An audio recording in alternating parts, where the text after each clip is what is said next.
لیکن قائد اعظم بھی بہت تمام امور، عالمی امور پر بھی اور اسلام کے بنیادی افکار پر بھی اور ریاست کی ضروریات کے اعتبار سے اس وقت رائج دنیا کے نظام کے اعتبار سے بہت گہری اور وسیع سوچ رکھتے تھے، مطالعہ رکھتے تھے، رائے رکھتے تھے۔ میں ان کے افکار کو بیان کرتے ہوئے یہاں سے بات شروع کرتا ہوں کہ یہ جو کہا جاتا ہے کہ قائد اعظم جو ہے، بعض لوگوں کا کہنا ہے کہ لبرل سیکولرزم پاکستان میں چاہتے تھے، تو یہ اس کے لیے وہ 11 اگست 1947 کی پارلیمان میں اپنی پہلی تقریر جب ان کو گورنر جنرل کے طور پہ منتخب کیا گیا تو اس کو وہ لوگ بیان کرتے ہیں۔ یہ بات درست نہیں ہے کہ وہ تقریر آپ کی سیکولر نظریات پر دلالت کرتی ہے، ایسا نہیں ہے۔ دیکھیں، یہ بات سمجھنے کی کوشش کرنی چاہیے۔ اس میں انہوں نے یہ بات کہی ہے کہ آپ اپنے مندروں میں، مسجدوں میں، دیگر عبادت گاہوں میں جانے کے لیے آزاد ہیں۔ تو کیا ایک اسلامی ریاست میں یہ آزادی نہیں ہونی چاہیے؟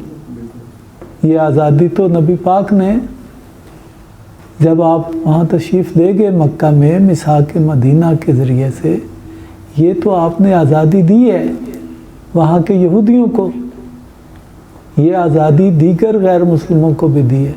آپ کے علم میں ہونا چاہیے کہ میثاق مدینہ پر جہاں پاک پیغمبر کے دستخط ہیں، وہاں ان بت پرستوں کے بھی دستخط ہیں، یعنی ریاست کے دفاع کے لیے، کہ جو اوس و خزرج میں سے تھے اور ابھی مسلمان نہیں ہوئے تھے۔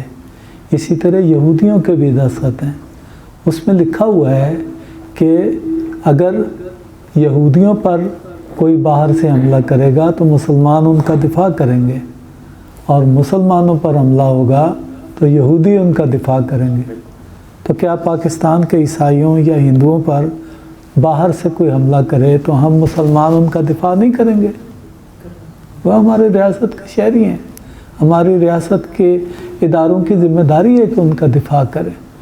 لہذا اس تقریر میں اس طرح کی باتیں موجود ہیں جس سے غلط معنی اخذ کیا بعض لوگوں نے اور کہا کہ وہ ایک لبرل سیکولرزم جو مغرب کی ہے اس پر یقین رکھتے تھے۔ نہیں، وہ نبی پاک کے عاشق تھے، ان کے پیروکار تھے، انہی پر یقین رکھتے تھے۔ اور ابھی ایک کوٹیشن آپ نے سنی ہے قرآن حکیم کی مرکزیت کے حوالے سے کہ وہ ان کی فکر کا اصل ماخذ اور سرچشمہ جو ہے وہ کئی جگہ پہ ہے۔ یہ ایک تقریر نہیں، میں نے بہت ساری ان کی ایسی تقاریر پڑھی ہیں جس میں قرآن حکیم کو انہوں نے اپنے قانون کا بھی ماخذ کہا ہے۔ انہوں نے کہا قرآن حکیم میں سب کچھ ہے، قانون کا، فوجداری قوانین کا بھی ماخذ جو ہے وہ ہے، اسلامی جمہوریت کے لفظ بھی استعمال کیے گئے ہیں۔ تو یہ قائد اعظم اسی تقریر میں، یہ اہم بات آپ نے اقربہ پروی کی بات کی، اسی تقریر میں انہوں نے کہا کہ 3 بڑی لعنتیں ہیں ہمارے ہاں، ایک کرپشن ہے، دوسری رشوت اور ذخیرہ اندوزی ہے، تیسری انہوں نے اقربہ پروری کا، اور پھر کہا کہ مجھ سے توقع نہ رکھنا کہ مجھے آپ کتنی بڑی سفارش لے آئیں کہ میں اس کو قبول کروں گا۔ تو یہ اس میں یہ باتیں بھی موجود ہیں۔ کیا یہ سب اسلام نہیں ہے؟ ہاں، یہ اسلام ہے، لیکن یہ ایسا اسلام ہے جو سب کے لیے، سارے انسانوں کے لیے مفید ہے۔ اب اسلام آیا ہی ساری انسانیت کے لیے، رب العالمین میں بھیجا ہے، رحمت للعالمین کے سینے پر اتارا ہے، تو کیوں نہ ہو جب یہ باتیں کر رہے ہوں تو کہنا یہ سیکولرزم ہے؟ نہیں، یہ اسلام ہے، اور ہم ساری انسانیت کے لیے یہی چاہتے ہیں۔ ہم جو اپنے لیے چاہتے ہیں وہ ساری انسانیت کے، کوئی اسلام کے نام پہ لے لے یہ تعلیمات یا بغیر اسلام کے نام پہ لے لے۔ اسی طرح سے قائد اعظم نے یہ جو مغربی سرمایہ داری نظام ہے اس کے اوپر بہت سخت ان کا موقف تھا۔ یہ جو انہوں نے اسٹیٹ بینک کی عمارت کا افتتاح کیا اور انہوں نے اس موقع پر کہا کہ مغربی سرمایہ داری نظام کے ہم سوچتے ہیں اور ہم بات کرتے ہیں کہ کتنا دنیا کو تباہ کرے گا اور یہ کیسے خود جو ہے یہ نابود ہو جائے گا اور تباہ ہو جائے گا، اور سرمایہ داری نظام کی جگہ انہوں نے کہا کہ متبادل آپ پیش کریں اپنے یعنی تجاویز ریاست کو کہ کیسے ہم اسلام کے جو آئینے میں اور اس کی تعلیمات کے آئینے میں جو ہے وہ پاکستان کے اندر ایک معاشی نظام جو ہے وہ بنائیں۔ تو لہٰذا یہ ایک تیسری بات وہ جو کوٹیشن ہمارے برادر نے پیش کی اس میں بھی اور باقی جگہوں پر بھی اتحاد امت کے لیے کیسے وہ ان کا دل دھڑکتا تھا اور کیسے وہ تڑپتا تھا۔ ان کا یہ اللہ ہے، یہ رسول ہے، یہ کتاب ہے، یہ کعبہ ہے جو ہمیں اس طرح سے آپس میں جوڑ سکتا ہے اور اکٹھا کر سکتا ہے۔ یہ وہی بات ہے جو علامہ اقبال نے فرمائی تھی، منفعت ایک ہے اس قوم کے نقصان بھی ایک۔ تو اس میں جو ساری بنیادی باتیں گنی گئی ہیں وہ یہی ہیں، یعنی علامہ اقبال اور قائد اعظم کے افکار بالکل ایک جیسے تھے، ہم افق تھے۔ اسی طرح سے یہ بھی آپ کو یاد رکھنا چاہیے کہ انہوں نے یہ فرمایا کہ میں نے ان سے بھی آپ کو آزادی برطانوی سامراج جتنا آپ مطالعہ کریں گے تو آپ سمجھیں گے کہ برطانوی سامراج اپنی سامراجیت اور استعماریت کی گہرائی میں بدتر ہے امریکی سامراج سے، اور ابھی بھی پیچھے امریکی سامراج کے اس کو مشورے دینے گائیڈ کرنے میں یہ بوڑھا سامراج جو ہے یہ بہت خطرناک کردار ادا کر رہا ہے۔ آپ حیران ہوں گے کہ کام پورا پیچھے سے کر رہا ہے، لعنت امریکہ کو پڑ رہی ہے، اور فیام میں لچ وہ تنتر ہے۔ ہاں جی، یعنی آپ حیرت نہیں ہوتی کہ وہ پورا اس کا رول ہے، بدترین رول ہے، پیسے بھی وہ جو جہاں لوٹ مار ہوتی ہے اس میں بھی پورا حصے دار ہوتا ہے، لیکن لعنت امریکہ کھا رہا ہے۔ ٹھیک ہے امریکہ لعنت کھاتا رہے لیکن ہمیں اس سے کوئی سروکار نہیں، لیکن برطانوی سامراج کی سے اس طرح لڑ کے سیاسی اور قانونی اور آئینی طریقے سے جنگ لڑ کے مسلمانوں کو آزاد کروانا یہ قائد اعظم کے وجود کا معجزہ ہے، یہ آسان نہ تھا۔ دوسرا انہوں نے برہمن سامراج سے ہمیں آزاد کروایا۔ تیسرا ان ملاؤں سے کہ عجم ہنوز نہ داند رموز دین ورنہ، کہ یہ جو ملا تھے نمایاں اس دور میں جن میں سے ایک ابوالکلام آزاد تھے اور باقی بھی میں نام نہیں لیتا، بہت سارے لوگ تھے، یاد رکھیے گا تو انہوں نے کہا کہ ان سے بھی تمہیں آزاد کروایا ہے۔ یہ جو پسماندہ اور جمود زدہ ذہنیت ہے جس سے یہ سمجھ نہیں آئی کہ قوم رسول ہاشمی کا تصور قومیت کچھ اور ہے اور یہ مغرب سے مستعار لیا ہوا نیشن سٹیٹس کا تصور قومیت کچھ اور ہے۔ مارچ 1940 کو جو اجلاس ہوا ہے اس میں ایک قرارداد پاکستان کے لیے اور دوسری قرارداد فلسطین کے لیے منظور کی گئی ہے۔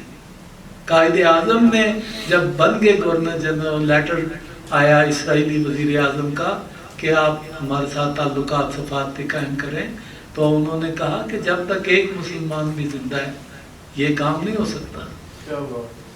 تو یہ قائد اعظم کیسی جرأت مندانہ اور اچھا ان کا شعور تھا۔ ہم نے امام خمینی کی تقریریں پڑھی، سنی، سامنے جا کے بیٹھ کے بھی ان کی زیارت کرتے ہوئے بھی تقاریر سنی۔ آپ حیران ہوں گے کہ میرا تاثر یہ ہے کہ قائد اعظم کی اور ان کے بعض ساتھیوں کی تقاریر اگر آپ پڑھیں تو آپ کو ایسا لگے گا جیسے امام خمینی یا ان کے شاگردوں میں سے جو بڑی شخصیات تھیں جنہوں نے انقلاب کو برپا کرنے میں امام کا ساتھ دیا، ایسی کوئی شخصیت تہران کے اندر انقلابی دور میں خطاب کر رہی ہے۔ ایسے انقلابی ان کے جذبات تھے، افکار تھے۔ انہوں نے کہا کہ اس ملک میں کروڑوں لوگ تیار ہو گئے ہیں اپنی قربانی دینے کے لیے۔ یہ آسان، ابھی مثال کے طور پہ ایک تحریک چل رہی ہے پاکستان میں، تو ابھی تک لوگ سوچتے ہیں کہ کیا یہ لوگ جو اس وقت فلاں صاحب کی حمایت میں نعرے لگا رہے ہیں یہ جان کی قربانی دینے کے لیے آمادہ ہیں؟ قائد اعظم کو پتہ تھا کہ ہمارے کروڑوں لوگ آمادہ ہیں جان کی قربانی دینے کے لیے، اس لیے یہ وطن انہوں نے حاصل کر لیا۔ یہ بڑی اہم بات ہے۔ آپ دیکھیں تو صحیح، باقی کروڑوں لوگوں نے ہجرت کی ہے، لاکھوں لوگوں کی جانیں گئی ہیں، یہ آسان ہوتا ہے کہ لوگ اپنے گھر بار سب کچھ کاروبار زمین اپنے بزرگوں کی قبور سب کچھ چھوڑ کے کسی اور سرزمین میں ہم کے لیے ہمیشہ کے لیے ہجرت کر جائیں اور یہاں یعنی اپنے آپ کو انجان اور اجنبی سرزمین پر آ جائیں. اگر کسی دوسرے ملک میں جائے نا چاہے کتنا ہی آپ اس سے محبت کرتے ہو آپ کو وہاں جا کے محسوس ہوگا کہ میں یہاں پہ اجنبی ہوں. یہ فرق پڑ جاتا ہے اپنی سرزمین پر آ کے اور یہاں پہ ایک احساس ہوتا ہے. تو قائد اعظم نے ایسی قوم پیدا ایسے لوگ پیدا کیے جو اتنی بڑی قربانی دینے کے لیے تیار تھے. اپنی جان کا نذرانہ 1-2 ہزاروں نہیں لاکھوں لوگ تیار تھے کہ وہ انہوں نے اور جان کی قربانی دے کے ثابت کر دیا کہ ان کا جذبہ جو ہے وہ صادق ہے. کیا یہ خون ہم رائے گاہ جانے دیں گے؟ آئیے قائد اعظم کے وارث بن جائیں. آئیں عزم کریں اپنے کردار میں قائد اعظم. کہنے کو تو ان کی داڑھی بھی نہیں تھی. علامہ اقبال کے بارے میں ہے کہ لاہور شرق پور کے جو بزرگ تھے نا وہاں ان کی زیارت کے لیے ملاقات کے لیے گئے تو ان کا حکم تھا کہ بغیر داڑھی والا نہ آئے. تو علامہ اقبال چلے گئے. داڑھی باڑھی تو آپ کو پتہ نہیں تھی ان کی تو چلے گئے. ہمارے عبداللہ گل صاحب کی طرح تو چلے گئے تو انہوں نے کہا کہ نہیں اجازت نہیں. انہوں نے کہا جائیں جا کے کہیں کہ اقبال آیا. تو ان کو جا کے کہا کہ فلاں صاحب ہیں وہ آئے ہیں اس طرح کے ہیں داڑھی واڑی کوئی نہیں ان کی. کہتے ہیں اقبال آیا گئے. ان کا بلاؤ اس کے اندر داڑھی ہے دل میں اس کے. مطلب یہ کہ محمد مصطفیٰ کا عاشق ہے. بس یہ چیزیں جو ہیں یہ اللہ اور اس کے بندے کے مابین چیزیں ہیں. لیکن اس کا جو باقی اخلاق ہے اس کا کردار ہے اس کی قربانی ہے اس کا ایثار ہے وہ ساری خصوصیات ہیں جو اللہ کے نیک بندوں میں ہوتی ہیں. اسی لیے بعض لوگ کہتے ہیں یہ ولی مستور ہے یعنی چھپا ہوا ولی ہے. ورنہ دیکھیں جب اتنا کچھ وہ کہتے ہیں اللہ نے مجھے سب کچھ دے دیا ہے. میرے پاس اتنی دولت اللہ نے جو دینی تھی وہ دے دی ہے. مجھے زندگی میں اور کوئی تمنا باقی نہیں رہی. میں یہ چاہتا ہوں کہ مجھے موت آئے تو میرا اللہ تعالیٰ جو مجھ سے راضی ہو. وہ کہے کہ تم نے امت ایک جگہ وہ جملہ ہے جو انہوں نے کہا. ایک جگہ یہ ہے کہ تم نے مسلمانوں اور اسلام کی خدمت کا حق ادا کر دیا ہے. مسٹر جناح تم نے اسلام اور مسلمانوں کی خدمت کا حق ادا کر دیا. میری یہ خواہش ہے. اچھا دیکھیں کتنی بڑی خواہش ہے. کوئی دنیا کی خواہش نہیں ہے. تو اگر ہم اس ملک کی تعمیر کرنا چاہتے ہیں اسی کے ساتھ ہماری اپنی ذات کی تعمیر ہے. جب آپ پڑھ رہے ہوں تو سمجھیں یہ پاکستان کے کام آئے گا. آپ لکھ رہے ہوں تو سمجھیں یہ پاکستان کے کام. پاکستان کوئی عام سی ریاست ہے. اسی وقت ان کی تقریروں میں ان کے رفقا کی تقریروں میں یہ بات موجود ہے کہ یہ جب ریاست وجود میں آئے گی پوری دنیا کو متاثر کرے گی پورے عالم اسلام کو متاثر کرے گی. اس کا پیغام پورے عالم اسلام میں جائے گا. اس کی تاثیر پورے عالم. آپ سوچیں کہ وہ عالمی انقلاب کا خواب دیکھتے تھے اس ریاست کے قیام کے ساتھ. اگر ابھی تک ہم نہیں پہنچے تو ہم نہیں پہنچے. قائد کا ویژن یہی تھا.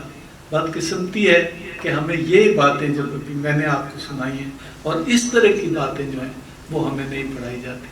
چونکہ وقت ہو گیا بہت. میں آپ ماوا کی طرف سے اپنے عزیز عبداللہ حمید گل صاحب کا شکریہ ادا کرتا ہوں اور آپ سب کے حسن سماعت کا شکریہ ادا کرتا ہوں.